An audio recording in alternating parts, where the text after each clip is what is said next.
नमस्कार सभी मेरे 9th क्लास के सभी स्टूडेंट्स, आपका स्वागत है इस YouTube प्लेटफॉर्म पर।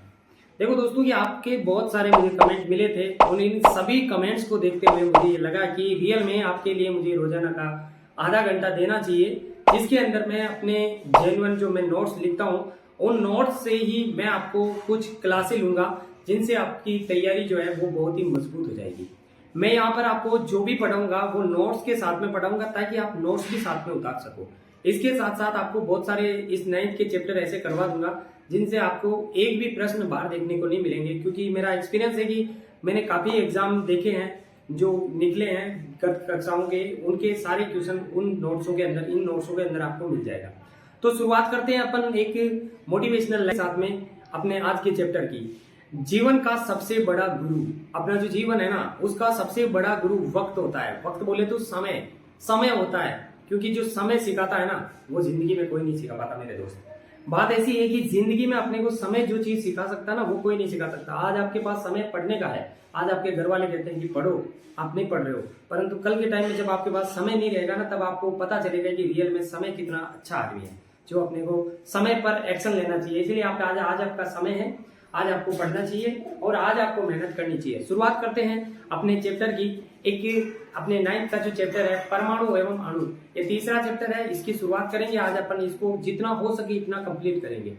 दोस्तों लास्ट तक जरूर देखना, जो चीजें मेन है वो चीजें आपको मैं अंडरलाइन करके बताऊंगा। देखो परमाणु क्या होता है इसके बारे में अपन पहले से जानते हैं कि एक ऐसा कण है जिसको हम ब्रेक नहीं कर सकते, तोड़ नहीं सकते हैं, उसको बोलते हैं परमाणु। अब ये होता क्या है इसके बारे में बताने वाला कौन है, तो हमारे एक भारत के वैज्ञानिक थे जिनका नाम था महर्षि कणाद। क्या नाम था? महर्षि कणाद। ये महर्षि एक ऐसे वैज्ञानिक थे जिन्होंने आज के 2500 साल पहले, आज के लगभग 2500 साल पहले 500 ईसा पूर्व में ही ये बात बता दी कि परमाणु जो होते हैं वो अनब्रेकेबल होते हैं, एक अविभाज्य कण होते हैं। कैसे होते हैं? अविभाज्य कण। इसी बात का समर्थन किया था इनके एक और वैज्ञानिक हमारे भारत के पाकुद्धा कात्यायन। ये दोनों नाम याद रखना है। ये बातें तो हो गई थी, परंतु रियल में परमाणु के बारे में परिभाषा और परमाणु के बारे में और बताने वाला वैज्ञानिक कौन था, तो उनका नाम था कौन? लेवोसियर। क्या नाम है? लेवोसियर। याद रखना दोस्तों, ये बहुत ही नाम इंपॉर्टेंट है। क्यों? क्योंकि एल लवाइजियर थे, एल लवाइजियर, लेवोसियर भी मिल सकता है, एल लवाइजियर भी मिल सकता है। तो एल लेवोसियर जो वो आदमी था जिसने तत्वों के बारे में एक बात कही थी कि ये तत्व होते हैं ना, इनको अपन 3 भागों में बांट सकते हैं। एक मेटल बोले तो धातु, एक नॉन मेटल बोले तो अधातु, और एक मेटलॉइड यानी उपधातु। इन 3 भागों में बांट सकते हैं। एक उस समय में इतना बड़ा रिसर्च कर दिया कि 3 भागों में अगर तत्वों को बांट दिया, इसीलिए इनको एक अच्छा वैज्ञानिक कहा गया और इनको कहा गया रसायन विज्ञान का पिता, फादर ऑफ केमिस्ट्री कहा गया इनको। क्या कहा गया? Father of chemistry. तो क्वेश्चन आ जाए फादर ऑफ केमिस्ट्री किसे कहते हैं, तो आप इनका नाम जरूर याद रखें। किसको कहते हैं? L Lavoisier. एल लेवोसियर ने ही अपने रसायन विज्ञान में एक और काम किया। इन्होंने एल प्राउस्ट के साथ में मिलकर, एक प्रोफेसर प्राउस्ट है, उनके साथ में मिलकर इन्होंने 1-2 नियम दिए थे। उनको हम कहते हैं द्रव्यमान संयोजन के नियम। क्या कहते हैं? द्रव्यमान संयोजन के नियम, कॉम्बिनेशन, केमिकल कॉम्बिनेशन के नियम। 2 नियम है, दोनों याद रखने हैं। मैं पहले यहाँ डेफिनेशन से आपको समझा देता हूँ, फिर आपको यहाँ पर प्रूफ करके बता दूंगा। द्रव्यमान, तो इन्होंने 2 नियम दिए थे। जो पहला नियम है वो है द्रव्यमान संरक्षण का नियम। ये नियम क्या कहता है? इंग्लिश में बोले तो law of constant conservation of mass, law of conservation of mass. ये नियम कहता है जब भी आप किसी भी रासायनिक अभिक्रिया करवा रहे हो, यानी कोई भी रासायनिक अभिक्रिया होगी तो उसके अंदर कोई ना कोई यौगिक बनेगा।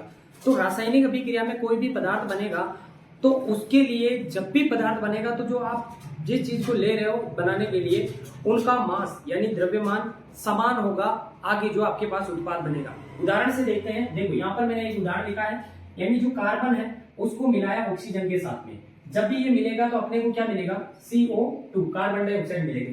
अब कार्बन डाइऑक्साइड में देखना, जो कार्बन का जो द्रव्यमान होता है वो 12 और ऑक्सीजन का द्रव्यमान कितना होता है? 16 × 2, क्योंकि 2 है इसीलिए।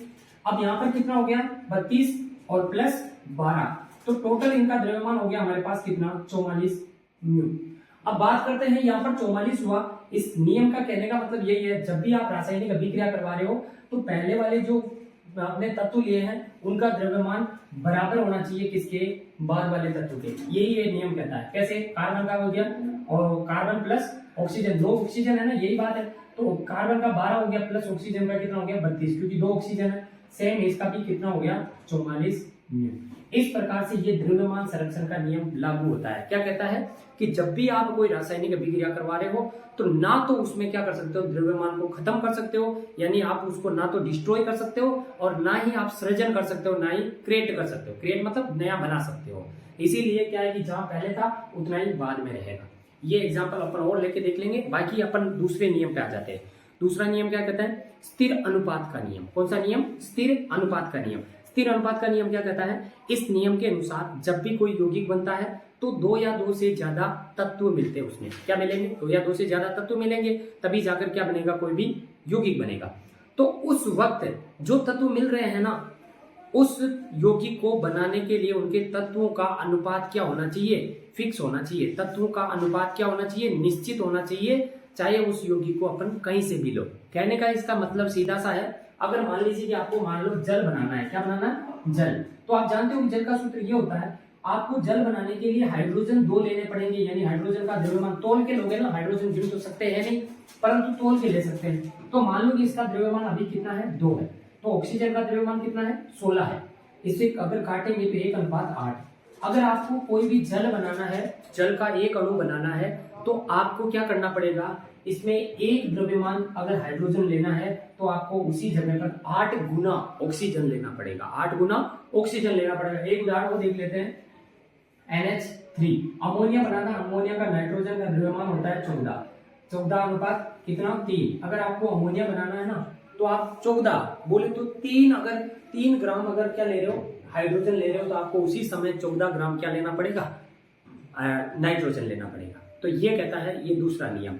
इस नियम का के जो आपको उदाहरण है ये याद रखने हैं, क्योंकि एग्जाम में ये पूछे जाते हैं। फिर अगला जो अपना, इसके आगे अपन क्या पढ़ने वाले हैं, तो देखो आगे आ जाता है अपना डाल्टन। कौन आता है, डाल्टन। देखो डाल्टन एक ऐसा वैज्ञानिक था जो मतलब अपनी ना समझ के जीते हुए भी अपना नाम कर गया। कैसे, ना समझ के होते हुए भी नाम कर गया। वो कहते हैं ना कि जिसकी भैंस, जिसकी लाठी उसकी भैंस, ये बात तो आपने सुनी होगी। तो ये इसके भी लागू होती है। कहने का मतलब ये है, ये इंग्लैंड का वैज्ञानिक था।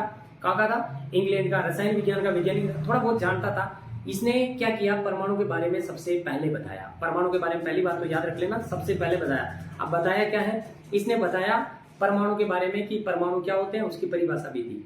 इसने अपना सिद्धांत दिया और सिद्धांत में इसने कितनी बातें कह दी, 5 बातें कही है इसने। कितनी बातें कही है, 5। इन 5 ही बातों को हम पढ़ने वाले हैं। कितनी बातें कही है, 5 बातें याद करेंगे। परंतु रियल में ये डाल्टन था ना, इसने कोई रिसर्च नहीं किया था, बस नॉर्मली ऐसे ही कह दिया था कि ये बातें होती है और ये बातें लागू होती है। पहली बात क्या कही, देखो सभी द्रव्य पदार्थ, द्रव्य या पदार्थ यानी कोई भी सब्सटेंस है, उसके जो परमाणु है यानी एटम्स जो है, उनका रासायनिक संयोजन में भाग लेते हैं। जितने भी द्रव्य होंगे, जितने भी एटम होंगे, वो रासायनिक संयोजन में भाग लेंगे। ये जाहिर सी बात है, सब जानते हैं। यही बात पहले भी बता चुके हैं द्रव्यमान संरक्षण के नियम में और वही स्थिर अनुपात के नियम में कि यौगिक बनाने के लिए कोई ना कोई जो द्रव्य होंगे वो भाग लेंगे।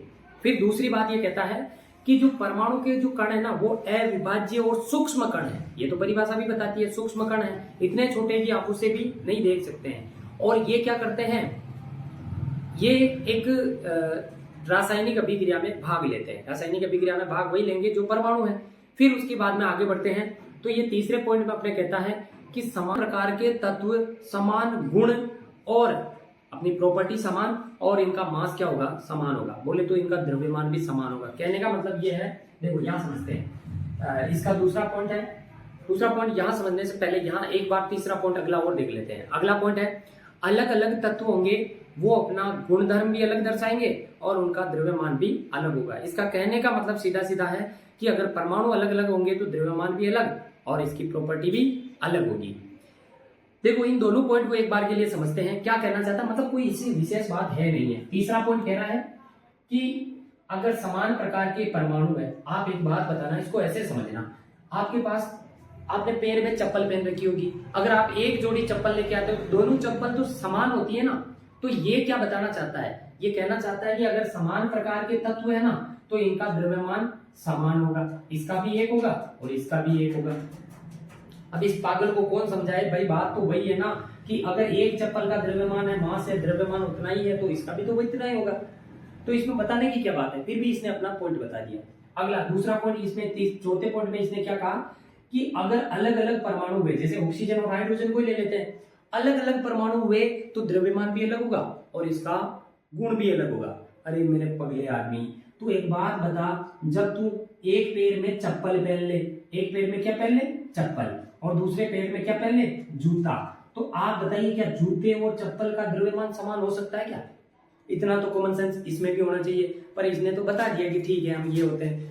अब यहाँ पर ध्यान लो, हाइड्रोजन का द्रव्यमान अगर 1 है तो ऑक्सीजन का द्रव्यमान कितना है, 16। कितना है, 16। तो सबको दिखाई दे रहा है अलग अलग तत्व होंगे तो अलग अलग द्रव्यमान होगा, और ये नई बात नहीं है। तो इस प्रकार से इसने अपने स्टेटमेंट दिया। और एक अगला स्टेटमेंट और दिया कि भिन्न भिन्न जो तत्व होते हैं आपस में उनका अनुपात क्या होगा, आपस में अनुपात में सहयोग करते हैं और यौगिक बनाते हैं। और यही बात एल लेवोसियर और प्राउस्ट ने किसमें कही थी, भिन्न भिन्न तत्व एक निश्चित अनुपात में सहयोग करते हैं, यही बात किसमें कही, स्थिर अनुपात के नियम में, जो कि अपन पहले ही पढ़ चुके हैं। ये बात वह वहां लागू कर रहा था, अब ये आदमी यहाँ पर यही बात बता रहा है और इसमें अपना नियम जोड़ दिया कि मेरे ये सिद्धांत के पार्ट है।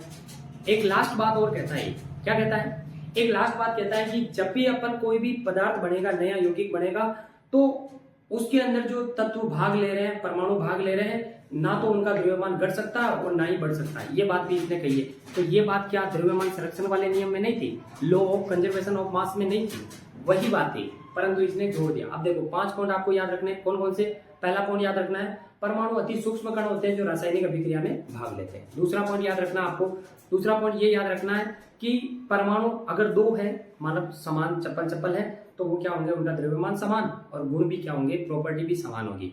और तीसरा पॉइंट याद रखना है, अगर एक तरफ चप्पल एक तरफ जूता बोले तो अलग अलग परमाणु होंगे, तत्व होंगे, तो उनका द्रव्यमान और प्रॉपर्टी भी अलग अलग होगी। अगला पॉइंट याद रखना है कि अगर कोई भी यौगिक बनाना है तो तत्व क्या करेंगे, एक निश्चित अनुपात में जुड़ेंगे। बोले तो परिभाषा याद रखनी है आपको, डेफिनेशन याद रखनी है किसकी, स्थिर अनुपात की, लॉ ऑफ कांस्टेंट प्रोपोर्शन की याद रखनी है।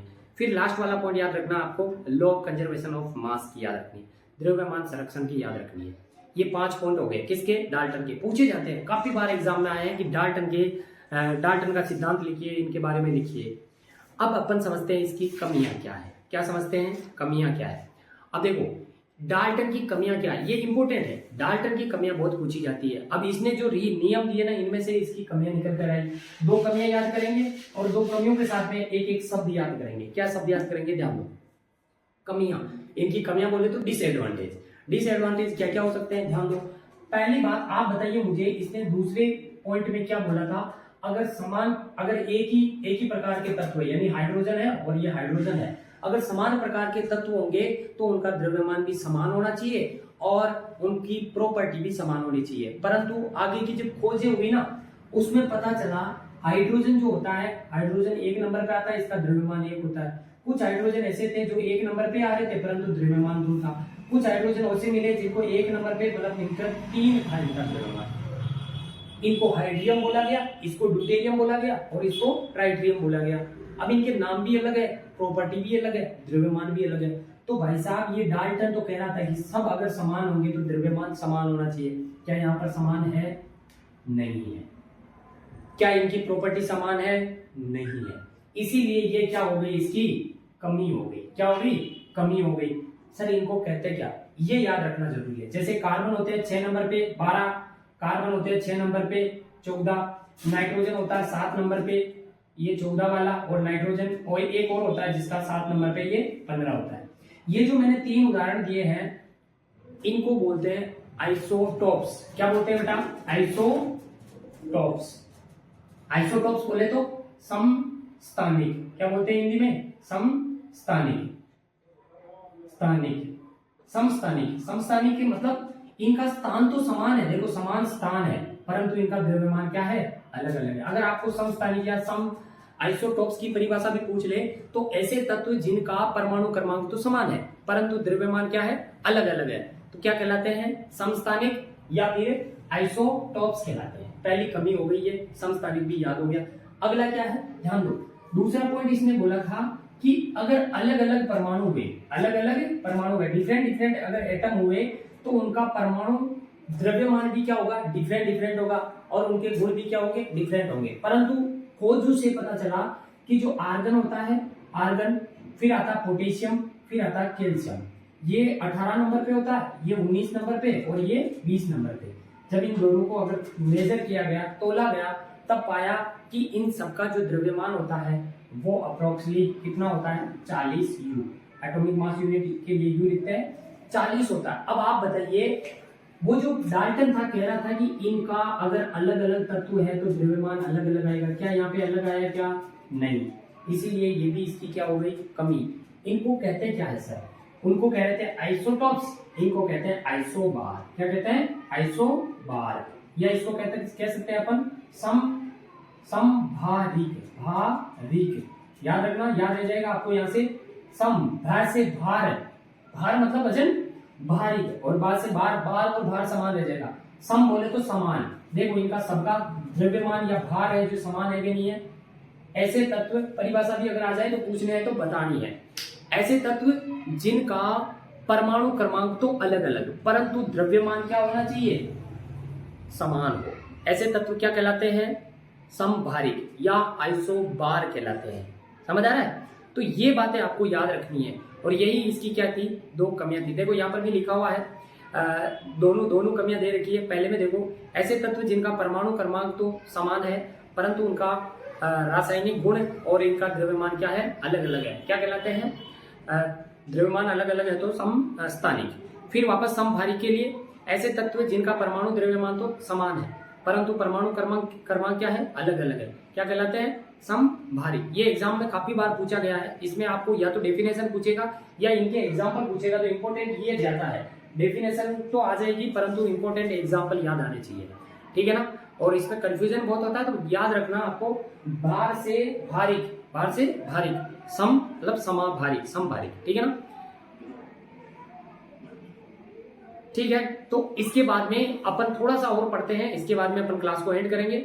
आज इतना ही पढ़ेंगे। इसके बाद में देखो, परमाणु जो होते हैं ना, परमाणु जो होते हैं, इनको मापने के लिए, अब मापने के लिए इनकी साइज मापनी है, तो साइज मापने के लिए ये तो है नहीं कि मीटर में, किलोमीटर में माप सकते हैं, बिल्कुल छोटा होता है, इतना छोटा होता है कि इसको अपन नॉर्मली नहीं माप सकते। नॉर्मल नहीं मापने के लिए अपन नॉर्मली किसका यूज करते हैं, नैनोमीटर का यूज करते हैं। यानी नैनोमीटर का मतलब होता है 1 nanometre is equal to 1 metre is equal to 10 की घात 9 नैनोमीटर। यानी अगर अपन एक की घात 2 लिखे ना, तो इसका मतलब है 1 के नीचे क्या लग रहे हैं, 2 जीरो लग रहे हैं, मतलब 100 का भाग देना है। तो आप बताइए मुझे 1/9 जीरो और लगा दूं मैं अगर ऐसे करके, तो कितनी बड़ी संख्या हो जाएगी और कितना छोटा परमाणु हो जाएगा, समझ रहे हो। तो ये इतना नैनोमीटर होता है, इसकी साइज याद रखना है। हाइड्रोजन का परमाणु लगभग 10 की घात -9 मीटर के बराबर होता है, 9 मीटर के बराबर, तो नैनोमीटर इसके साइज के बराबर हो जाएगा। आधुनिक प्रतीक के बारे में, इसके बारे में अपन प्रतीक के बारे में कल पढ़ेंगे। फिर से आएगा डाल्टन और फिर से वही खिलाड़ी करेगा। एक्चुअली डाल्टन की समस्या ये थी दोस्तों कि जो डाल्टन था ना, वो इंग्लैंड का था, और इंग्लैंड के व्यक्ति उस टाइम बहुत ज्यादा पढ़े लिखे थे।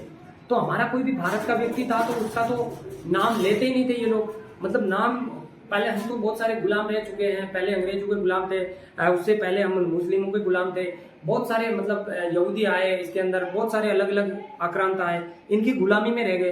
तो हमने, हमारे कुछ वैज्ञानिकों, ऋषियों ने जितनी खोजें की दोस्तों, तो आशा करता हूं कि ये आपको छोटी सी शुरुआत है, क्लास शुरुआत की है, इसीलिए आपको थोड़ी सी छोटी लगी होगी। बाकी आपको एक चैप्टर को मैं 2 क्लासों में कंप्लीट करने का प्रयास करूंगा। और ये वीडियो आपको अच्छा लगा है तो लास्ट तक देखने के लिए आपका बहुत बहुत धन्यवाद। अगर अच्छा लगा तो एक प्यारा सा कमेंट आपको मेरे लिए करना है, ताकि मेरा मोटिवेशन बढ़े और आगे आपको और क्लासेस दे सकूं, ठीक है। मिलते हैं नेक्स्ट वीडियो में इससे आगे का चैप्टर लेके। और दोस्तों आप लगातार अपने नोट्स भी बना सकते हो, इनमें से हिंदी और इंग्लिश मीडियम दोनों के, ठीक है।